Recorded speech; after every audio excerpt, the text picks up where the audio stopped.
محرم الحرام ان 4 مہینوں میں سے ایک ہے جسے حرمت والے مہینے کہا جاتا ہے۔ محرم الحرام جیسا کہ آپ جانتے ہیں کہ اس کا آغاز ہو چکا ہے، اسے اللہ تعالیٰ کا مہینہ کہا جاتا ہے۔ اس کی کوئی خاص وجہ ہے؟ خاص طور پہ اس کو اہمیت دینے کے لیے شہر اللہ المحرم، اللہ نے اس کو اپنی طرف نسبت کی ہے، تو اس کی عظمت ہے۔ اس میں سب سے زیادہ وہ لوگ جن کو صحیح طریقے سے بولنا نہیں تھا، جاہلانہ ان کا سٹائل ہے، وہ وائرل ہو جاتے ہیں۔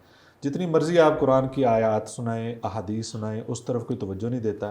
محبت تو وہی ہے نا کہ جس طرح محبوب ہو اسی طرح کا بندہ کوئی سٹائل اپنائے۔ کہ یہاں خاص بات ایک روزہ ملانے کی وہ یہ تھی کہ ہم یہود کی مخالفت کریں گے۔ جو شہید ہوتا ہے اس کا سوگ نہیں منایا جاتا، شہید کے مشن کو اپنایا جاتا ہے۔ تاریخ کو اگر اٹھا کر دیکھا جائے تو شہادت حسین ایک بہت بڑا سانحہ ہے جس کی نظیر تاریخ میں نہیں ملتی، لیکن اسلام نام ہی قربانیوں کا ہے۔ بسم اللہ الرحمن الرحیم۔ معزز ناظرین السلام علیکم۔ اے بی میڈیا کے پلیٹ فارم سے محمد سہیل ریاض آپ کی خدمت میں حاضر ہے۔ ناظرین، اسلامی سال کا پہلا مہینہ محرم الحرام جس کا آغاز ہو چکا ہے۔ ناظرین، محرم الحرام ان 4 مہینوں میں سے ایک ہے جسے حرمت والے مہینے کہا جاتا ہے۔ ناظرین، حرمت والے مہینوں کے بارے میں قرآن مجید کی سورہ توبہ کی آیت نمبر 36 میں اللہ تعالیٰ نے فرمایا، اور اللہ تعالیٰ کے ہاں، اللہ تعالیٰ کی کتابوں میں مہینوں کی گنتی 12 ہے جب سے زمین و آسمان اللہ تعالیٰ نے پیدا کیے ہیں، اور ان میں سے 4 حرمت والے مہینے ہیں۔ اسلام ایک سیدھا دین ہے، لہٰذا ان مہینوں کے بارے میں اپنے اوپر ظلم کرنے سے بچو۔ ناظرین، محرم الحرام اس کے بہت سے فضائل ہیں۔ اس میں نبی کریم صلی اللہ علیہ وسلم نے روزوں کا خاص اہتمام فرمایا۔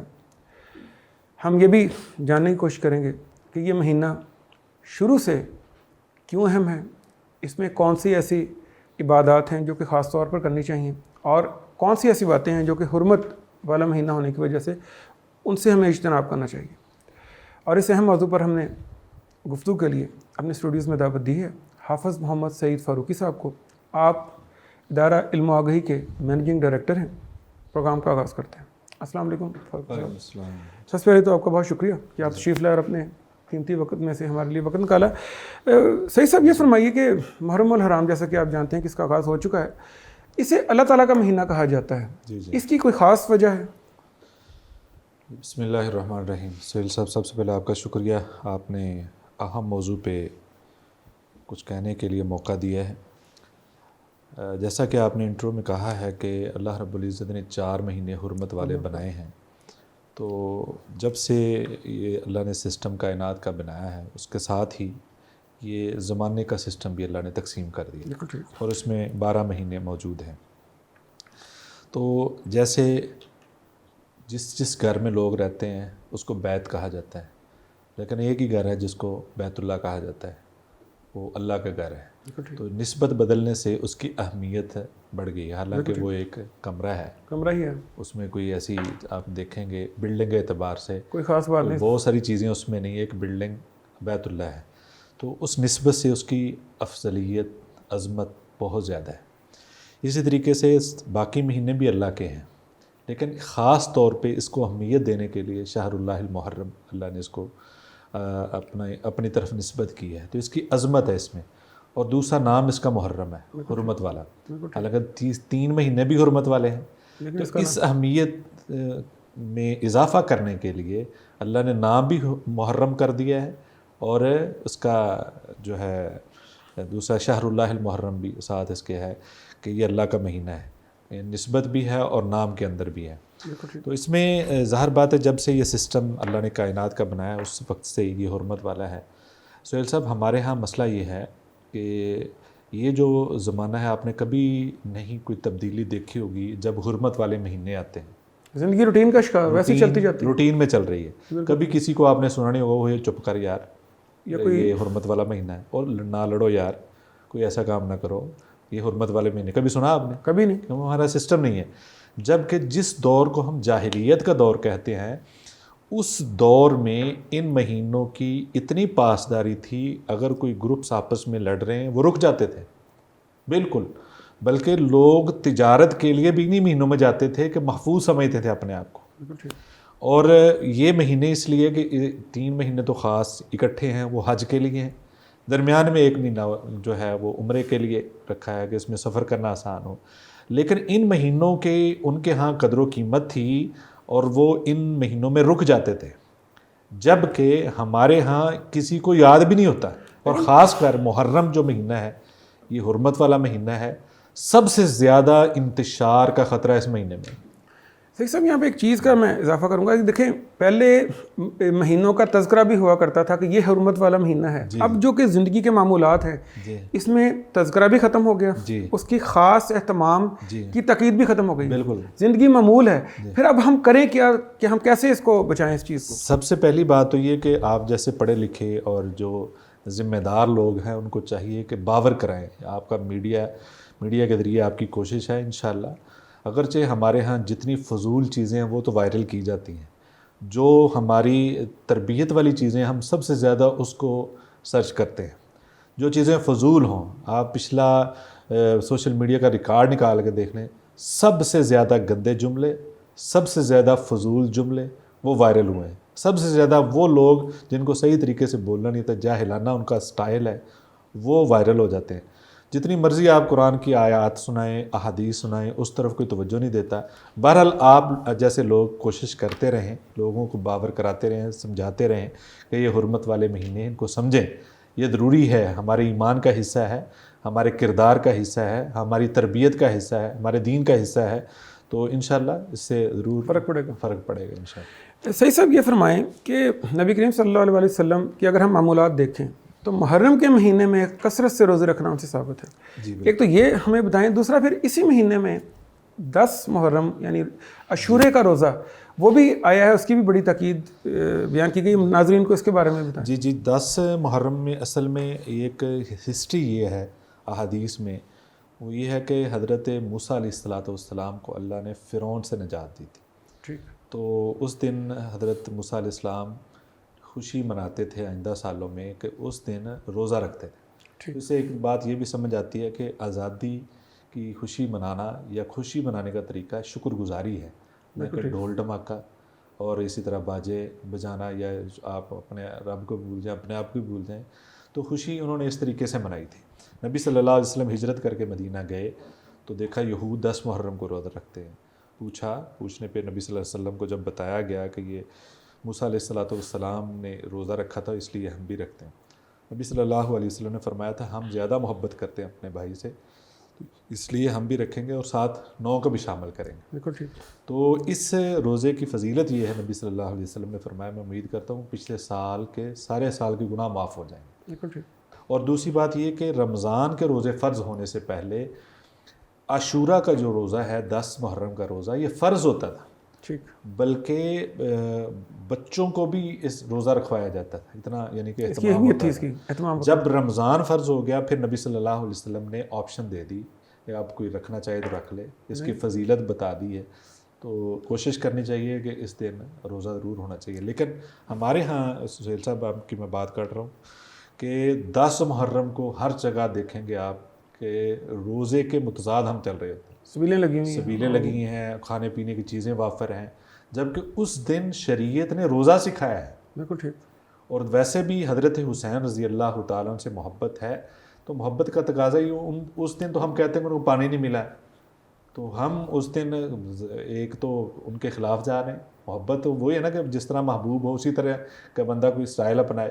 بہرحال اس کے علاوہ حضرت حسین رضی اللہ تعالیٰ عنہ کی شہادت ایک تاریخی سانحہ ہے، بہت المناک، وہ شریعت مکمل ہونے کے بہت بعد کا ہے.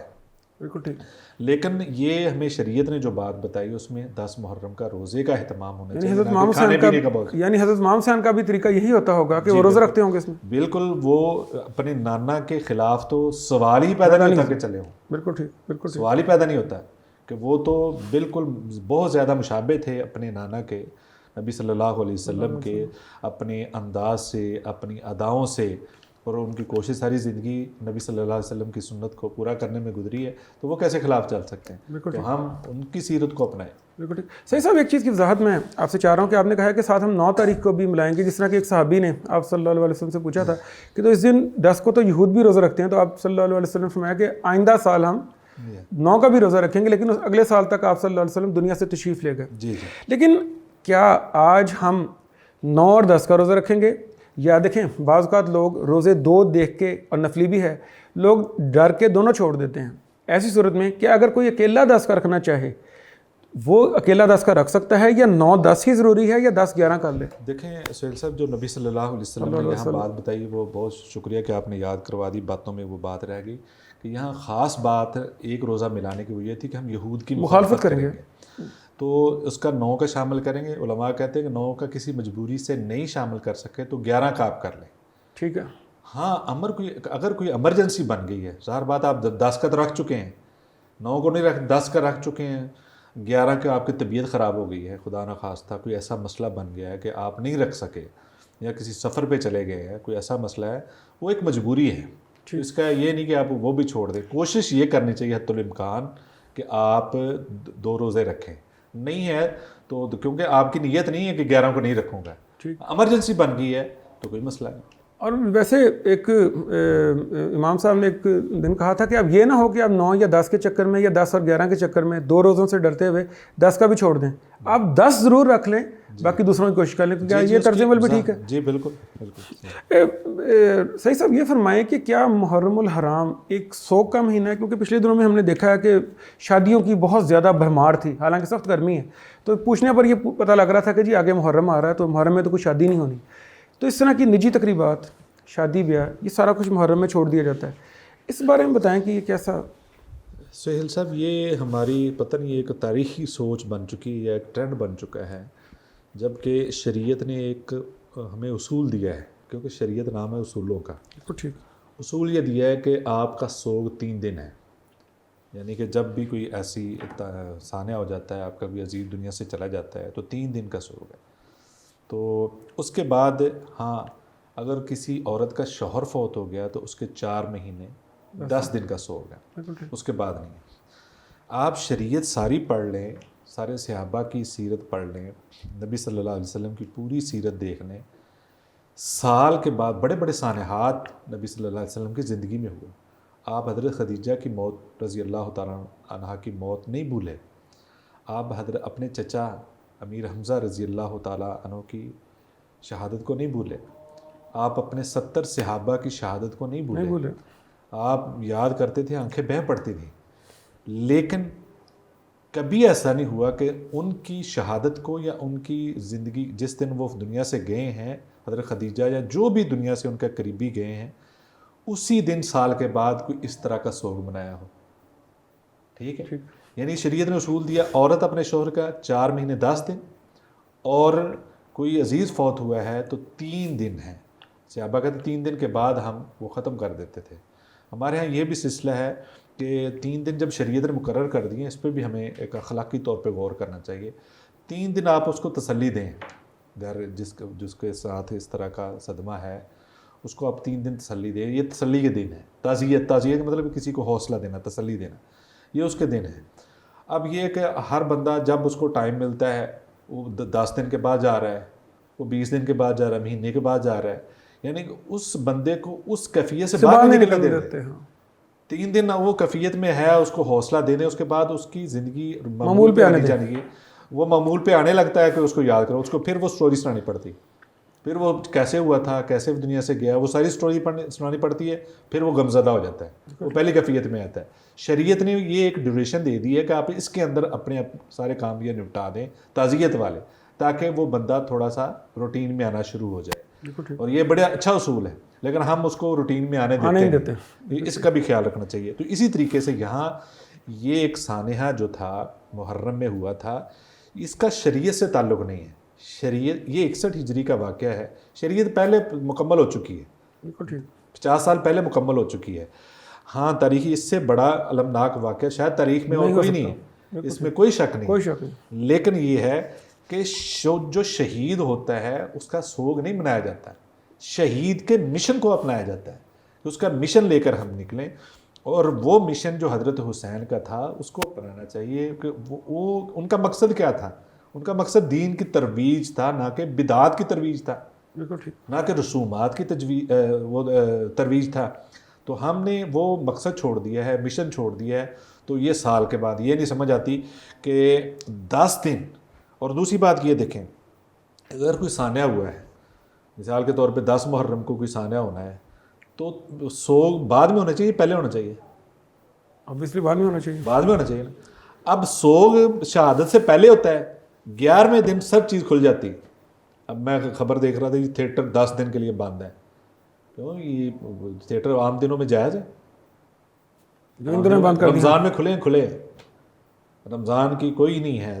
تو یہ شہادت حضرت حسین رضی اللہ تعالیٰ عنہ کی 10 محرم کو سوگ اگر منانا تھا تو وہ بعد میں مناتے, پہلے کیا یہ بھی سسٹم سمجھ نہیں آتا. اور دوسری بات, سال کے بعد سوگ پھر آپ زندہ ہو جاتا ہے آپ کا, یہ نہیں ہے. شہیدوں کی مشن کو اپنایا جاتا ہے, اور وہ 3 دن ہی, اگر کسی کا سوگ ہے تو وہ 3 دن ہے عام بندے کے لیے. صحابہ کی جو ہے نا وہ مثالیں موجود ہیں. 3 دن کے بعد حضرت ام عطیہ رضی اللہ تعالیٰ عنہا نے وہ کوئی چیز منگوائی, یعنی کوئی خوشبو جیسی خواتین کے لیے جائز, زرد رنگ کی, اور بتایا مجھے اس کی ضرورت نہیں تھی. 3 دن کے بعد میں اس لیے لگا رہی ہوں تاکہ پتہ چل جائے میرا سوگ ختم ہو گیا. بالکل ٹھیک. تو یہ جان بوجھ کر بتایا, اور صحیح حدیث ہے یہ. اور اس طرح کی بہت ساری مثالیں موجود ہیں. لیکن ہمارے ہاں یہ کہ سال کے بعد ہمارا سوگ زندہ ہو جاتا ہے, اور جس دن شہادت ہے اس دن تو بہت کچھ ہوتا ہے, اس سے اگلے دن سارا کچھ بھول جاتے ہیں. بالکل ٹھیک. یعنی کہ ساری یعنی جو کہ عقل بھی نہیں مانتی, شریعت بھی نہیں مانتی, اور ہم نے پتہ نہیں یہ کہاں سے سسٹم ایسا بنا لیا. بالکل ٹھیک. صحیح صاحب, ایک آخر میں ایک بات کہ جب بھی ہم محرم الحرام کا نام سنتے ہیں یا لیتے ہیں تو ہمارے ذہن میں واقعہ کربلا خاص طور پر ہمارے ذہن میں آتا ہے. اس میں کوئی شک نہیں ہے کہ اس سے زیادہ عظیم حادثہ کی نظیر ہماری تاریخ میں نہیں ملتی. لیکن اسلام کی تاریخ تو بڑی قربانیوں سے پڑی ہے. کیا محرم الحرام کی احترام کی واحد وجہ واقعہ کربلا ہے؟ ہاں, یہ بھی بڑا اچھا سوال ہے. پہلے ہم جیسے ذکر کر چکے ہیں, محرم کا اصل میں اس کا نام ہی بتا رہا ہے کہ یہ حرمت والا مہینہ. ٹھیک. اصل اس کے احترام کی وجہ حرمت ہے. ٹھیک.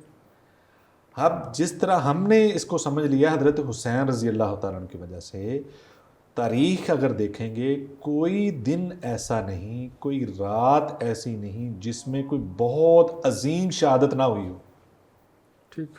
اس میں کوئی شک نہیں کہ حضرت حسین کا جو درجہ ہے بہت بلند, اس کے کیا بے مثال درجہ ہے. بے مثال. لیکن یہ ہے کہ ہم صرف اس شہادت کی وجہ سے اس کی حرمت, شریعت کیونکہ پہلے مکمل ہو چکی ہے, ہم اپنی طرف سے تو کسی کو نہیں کوئی درجہ دے سکتے. یہ شریعت نے جو جس کو درجہ دے دیا وہی درجہ ہے, اس کے بعد یہ وجہ نہیں ہے. یہ حرمت کی وجہ سے, جو حرمت والے مہینے ہیں اس وجہ سے اس کی عزت ہے, احترام ہے, وقار ہے. ہاں, اس مہینے کے اندر ایک بہت بڑا سانحہ ہو گیا ہے, وہ ایک اتفاق ہے یا اللہ کی طرف سے ایک لکھا ہوا تھا, تو وہ ایک سانحہ ہوا ہے, لیکن حرمت کی یہ وجہ نہیں ہے. بہت شکریہ سید صاحب, آپ کا بہت شکریہ. آپ نے اس اہم موضوع پر ہماری رہنمائی کی. انشاءاللہ ہم آپ کو آئندہ بھی دعوت دیتے رہیں گے. اس کے ساتھ ہی ناظرین, ہمارے آج کے پروگرام کا وقت اب ختم ہوتا ہے. جیسے کہ ہمارے معزز مہمان نے فرمایا کہ اس بات میں کوئی شک نہیں ہے کہ تاریخ کو اگر اٹھا کر دیکھا جائے تو شہادت حسین ایک بہت بڑا سانحہ ہے جس کی نظیر تاریخ میں نہیں ملتی. لیکن اسلام نام ہی قربانیوں کا ہے, اور پہلے دن سے لے کر ہمیشہ قربانیوں کا سلسلہ جاری رہا ہے. تو محرم ایک ایسا مہینہ ہے جس کی اندر بہت سی ایسی باتیں ہیں جس کا ہمیں دھیان رکھنا چاہیے. جس طرح کہ ہمارے معزز مہمان نے بھی بتایا کہ یہ حرمت والا مہینہ ہے, اور آج کیونکہ ہمارے روزمرہ کے معمولات ایسے ہو گئے ہیں کہ ہمیں حرمت والے مہینوں کی جو احساس ہے وہ نہیں رہتا. ہمیں اس بات کا خیال رکھنا چاہیے کہ یہ حرمت والا مہینہ ہے, اور اپنے وہ کام جو کہ ہمیں ویسے عام طور پر بھی نہیں کرنے چاہیے, لڑائی جھگڑا اور اس طرح کی غلط زبان کا استعمال, لیکن ان مہینوں میں خاص طور پر اسے اجتناب کرنا چاہیے. میں پروگرام کا اختتام نبی کریم صلی اللہ علیہ وسلم یہ حدیث سے کروں گا کہ آپ صلی اللہ علیہ وسلم سے پوچھا گیا کہ فرض نماز کے بعد سب سے افضل نماز کون سی ہے, اور فرض روزوں کے بعد سب سے افضل روزے کون سے مہینے کے ہیں. تو آپ صلی اللہ علیہ وسلم نے فرمایا فرض نماز کے بعد سب سے افضل نماز تہجد کی نماز ہے, اور فرض روزوں کے بعد سب سے افضل روزے محرم کے روزے ہیں. اپنی ذکارب, اپنے دوستوں, سب کا خیال رکھیے گا. آئندہ کسی نئے موضوع کے ساتھ پھر حاضر ہوں گے. تب تک کے لیے اجازت. اللہ حافظ.